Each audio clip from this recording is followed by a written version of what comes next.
ఓం శ్రీమాత్రే నమః. ఛానల్లోకి స్వాగతమండి. వృషభ రాశి వారికి అదృష్ట సమయం వచ్చేసింది. ఎంతో కాలంగా మీరు ఎదురు చూస్తున్న 10 శుభవార్తలను జూలై 17వ తేదీ తర్వాత వినబోతున్నారు. ఈ శుభవార్తలు మీ జీవితంలో ఆనందాన్ని తీసుకువస్తాయి. మరి జూలై 17 తర్వాత ఈ రాశివారు వినబోతున్న ఆ శుభవార్తలేంటి? ఈ శుభవార్తలు వినడానికి ముందు మీరు ఎటువంటి ప్రవర్తన కలిగి ఉండాలి, ఎవరితో మీరు జాగ్రత్తగా ఉండాలి, అలాగే ఏ దేవతారాధన చేయాలి అనే అంశాలతో పాటుగా ఈ రాశి వారి గురించి కొన్ని ఆసక్తికరమైన విషయాలను ఈ వీడియోలో మనం వివరంగా తెలుసుకుందాం. కానీ అంతకంటే ముందుగా మీరు కనుక మన ఛానల్ని ఇప్పటి వరకు సబ్స్క్రైబ్ చేసుకోకపోతే సబ్స్క్రైబ్ చేసుకొని పక్కనే ఉన్న బెల్ ఐకాన్ నొక్కి ఆల్ సెలెక్ట్ చేసుకుంటే మేము ఇలాంటి వీడియోస్ అప్లోడ్ చేయగానే ముందుగా మీకు నోటిఫికేషన్ వస్తుంది. అలాగే వీడియో ఎక్కడా కూడా స్కిప్ చేయకుండా చివరి వరకు చూస్తేనే మేమేం చెబుతున్నామో మీకు పూర్తిగా అర్థమవుతుంది. ఇక వివరాల్లోకి వెళ్ళిపోతే, మిగిలిన రాశులన్నింటికంటే కూడా ఈ రాశి వారిని చాలా ప్రత్యేకమైన వారుగా జ్యోతిష్య శాస్త్రంలో చెప్పబడి ఉంది. మరి ఈ రాశివారు ఎందుకంత ప్రత్యేకమంటే, వీరికున్నటువంటి సహాయం చేసే గుణం, కార్యదీక్షత, కార్యదక్షత, సంయమన పాలన వంటి అనేక అంశాలను కలిగి ఉండటం వల్ల ఈ రాశివారు అందరికంటే ప్రత్యేకమైన వారుగా చెప్పొచ్చు. అయితే ఈ రాశివారు ఈ సమయంలో మీరు జాగ్రత్తగా ఉండాలి. ఈ సమయంలో మీరు చేయవలసిన పని ఏంటంటే, ముఖ్యంగా మీరు ఎటువంటి పరిస్థితుల్లోనైనా మౌనంగా ఉండటానికి ప్రయత్నించండి. ఇలా కనుక మీరు కొద్దిగా ఓర్పు పట్టి మౌనంగా ఉన్నట్లయితే ఇప్పటిదాకా మీరెవ్వరూ వినని 10 శుభవార్తలు మీరు వింటారని చెప్పటంలో ఎటువంటి సందేహం లేదు. అయితే మీ ముందు నవ్వుతూ మాట్లాడే కొందరు వ్యక్తులు వెనక నుండి మీ నాశనం కోరుకుంటున్నారు. వారెవరు అనే విషయం ఈ వీడియో చివరి వరకు చూస్తే మీకు అర్థమవుతుంది. ముఖ్యంగా 3 వ్యక్తులు మీ జీవితంలో మీరు పైకి ఎదగకూడదని మీ నాశనాన్ని కోరుకుంటూ ఉన్నారు. ఆ 3 వ్యక్తుల్లో 2 స్త్రీలు, 1 పురుషుడు మీ శత్రువులతో చేరి మీ శత్రువులకి అనుకూలంగా ప్రవర్తిస్తూ మీ నాశనాన్ని కోరుకుంటున్నారు. ఈ సమయంలో మీరు అనుకున్న పనులు అనుకున్నట్లుగా జరగాలి, ధనలాభం కలగాలి, అందరికంటే ముందుండాలి అనుకున్నట్లయితే కనుక మీరు ఏం చేయబోతున్నారు అనే విషయాలను ఇతరులకు అస్సలు చెప్పకండి. మౌనం వహించండి. ఎందుకంటే మీరు జీవితంలో ఎదగటం ఇష్టం లేనివారు ఖచ్చితంగా మీ మాటలు వింటే మీ నాశనాన్ని కోరుకుంటారు. అంతేకాదు, ఈ సమయంలో మీరు ఈ కొన్ని జాగ్రత్తలు పాటించినట్లయితే ఖచ్చితంగా మీరు శుభవార్తలు వింటారు. కుటుంబంతో సంతోషంగా ఉంటారు. ఏ ఒక్క దేవుణ్ణి ప్రార్థిస్తే 2 దేవుళ్ల అనుగ్రహం కలుగుతుందో మీకు తెలుసా? అదేనండి, రాముణ్ణి ప్రార్థిస్తే హనుమంతుల వారి అనుగ్రహం కూడా మీకు కలుగుతుంది. ఇక వీరిద్దరి అనుగ్రహం ఉంటే ఈ రాశి వారి జీవితం 3 పువ్వులు 6 కాయలుగా మారిపోతుంది. మరి ఆంజనేయ స్వామి వారికి ఇష్టమైన మంగళవారం రోజున మాంసాహారం తినకుండా రాములు వారిని అలాగే హనుమంతుల వారిని ప్రార్థించినట్లయితే మీ మనసులో ఉన్న కోరిక త్వరగా నెరవేరుతుంది. అంతేకాదు, ఇలా చేయటం వల్ల రాములు వారి అలాగే హనుమంతుల వారి అనుగ్రహం కూడా మీపై పరిపూర్ణంగా ఉంటుంది అని చెప్పటంలో ఎలాంటి సందేహం లేదు. ఇక అనేక రకాలుగా శని దోషాలతో బాధపడేవారు, అంటే ఏలినాటి శని, అర్ధమ శని, అర్ధాష్టమ శని, ఇలా అనేక రకాలుగా శనితో కలిగే ఎటువంటి దోషాల నుంచైనా బయటపడాలి అంటే మంగళవారం నాడు ఆంజనేయ స్వామి వారిని విశేషంగా పూజించాలి. మరి ఇటువంటి పూజ చేసేటప్పుడు మాంసాహారం తినకుండా చేస్తే విశేషమైన ఫలితాన్ని పొందుతారని పండితులు చెబుతున్నారు. ముఖ్యంగా ఉదయాన్నే, అంటే భోజనం చేయటానికి ముందే పూజ ముగించుకుంటే మంచిదని తెలియజేస్తున్నారు. అయితే ఈ వీడియోని మీరు చివరి వరకు చూస్తేనే మీరు చేయకూడని తప్పులతో పాటుగా ఏ వ్యక్తులతో మీరు దూరంగా ఉండాలి అనే అంశాలైతే మీకు వివరంగా తెలుస్తాయి. అలాగే వీడియో నచ్చితే లైక్ చేసి మన ఛానల్ని సబ్స్క్రైబ్ చేసుకోవటం మర్చిపోకండి. ఇక మీరు చేయకూడని తప్పేంటి అంటే, మీరు కోపాన్ని అదుపులో ఉంచుకోవాలి. అలాగే కోపంలో ఉన్నప్పుడు ఎదుటివారిని ఎంత మాట పడితే అంత మాట అనకూడదు. అలాగే ఎదుటివారిని దూషించకూడదు. ముఖ్యంగా మీ దగ్గర లేని వ్యక్తి గురించి ఎదుటి వారితో నెగిటివ్గా చెప్పకూడదు. అలాగే వాడకూడని పదాలు వాడుతూ ఎదుటివారిని దూషించటం కూడా మానుకోవాలి.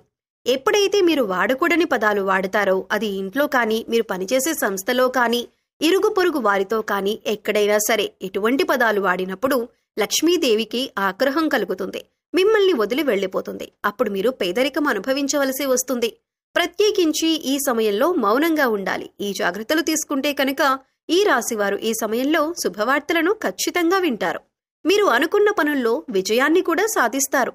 మిమ్మల్ని ఎవరైనా రెచ్చగొట్టినా సరే, అనకూడని మాటలని మిమ్మల్ని ఆవేశపరిచినా కూడా మీరు ఈ సమయంలో మౌనంగా ఉండటం వల్ల అనేక ప్రయోజనాలను పొందుతారు అనటంలో ఎలాంటి సందేహం లేదు. కొద్దిగా ఓర్పు వహించినట్లయితే కనుక జీవితంలో మీరు శుభవార్తలను వింటారు. అంతేకాదు మీరు జాగ్రత్తగా ఉండవలసిన ఇంకొక అంశం ఏమిటంటే అందరినీ నమ్మి మీరు డబ్బు అప్పుగా ఇచ్చినట్లయితే కనుక మీకు డబ్బు తిరిగొచ్చే అవకాశాలు చాలా తక్కువగా ఉంటాయి. ఈ విషయాన్ని మీరు గమనించాలి. ఎందుకంటే ఎవరిని పడితే వారిని నమ్మి డబ్బిచ్చినట్లయితే మీ అవసరాలకు డబ్బు లేక మీరు చివరికి ఇబ్బంది పడవలసి వస్తుంది. మనకి ఉన్నంతలో దానం చేయటం, హెల్ప్ చేయటం తప్పు కాదు. కాకపోతే మనం చేయలేని సహాయాన్ని కూడా మీ భుజాల మీద వేసుకుని చేయటం వల్ల మీరు చిక్కుల్లో పడే అవకాశం ఉంటుంది. ఈ విషయాన్ని మీరు గమనించాలి. ఇక 6 అనే అక్షరంతో పేరు మొదలయ్యేవారు ఎవరైనా ఉంటే అటువంటి వ్యక్తుల వల్ల మీ జీవితంలో కష్టాలు అధికంగా వస్తాయి. కాబట్టి అటువంటి వ్యక్తులు ఎవరో మీరు పరిశీలించి అభ్యర్థులకు మీరు దూరంగా ఉండటం మంచిది. అలాగే కష్టాల్లో ఉన్న వారికి మీకు వీలైనంతగా సహాయం చేయండి. దీనివల్ల మీరు అదృష్టాన్ని పొందొచ్చు.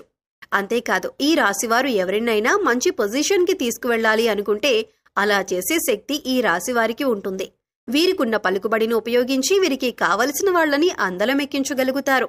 మీరు ఎవరినీ కూడా గుడ్డిగా నమ్మకూడదు. మీకు ఏదైనా కష్టం వచ్చినా ఎదుటివారితో చెప్పటం కంటే కూడా ఆ దేవుడి వద్ద చెప్పుకోవటం అనేది చాలా మంచిది. అంతేకాదు ఒక రకంగా దేవుడి దగ్గర చెప్పుకోవటం వల్ల మీ కష్టాలను దేవుడు విని వెంటనే తీరుస్తాడు. ఎందుకంటే ఈ సమయంలో మీకు దైవబలం కూడా అండగా ఉంది. ఇక మీలో నెగిటివ్ ఆలోచన కారణంగా, అంటే నేను చేసే పనిలో విజయం సాధిస్తానా లేదా నేను పనిని కరెక్ట్గా చేస్తున్నానా లేదా అని ఆలోచనతో ఉండటం వల్ల మీరు చేసే పనిలో పొరపాటు జరిగే అవకాశం ఉంటుంది. అందువల్ల ఎటువంటి నెగిటివ్ ఆలోచన లేకుండా దేవుణ్ణి నమ్మి దైవం మీద భారం వేసి మీరు పని చేసినట్లయితే ఖచ్చితంగా మీరు విజయం సాధిస్తారు. అలాగే పని ప్రారంభించే ముందు దేవుణ్ణి తలుచుకోవటం మాత్రం మర్చిపోకండి. పి ఇంకా ఎస్ అనే అక్షరాలతో పేర్లు మొదలయ్యే స్త్రీలతో మీరు చాలా జాగ్రత్తగా ఉండాలి. వారిని నమ్మి అన్ని విషయాలను వారితో చర్చించకూడదు.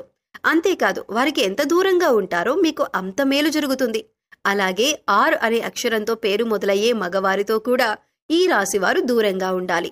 ఎందుకంటే ఈ ఇద్దరు స్త్రీలు ఇంకా పురుషుడు మీ నాశనాన్ని కోరుకునే వారిలో ఉండే అవకాశం ఉంది.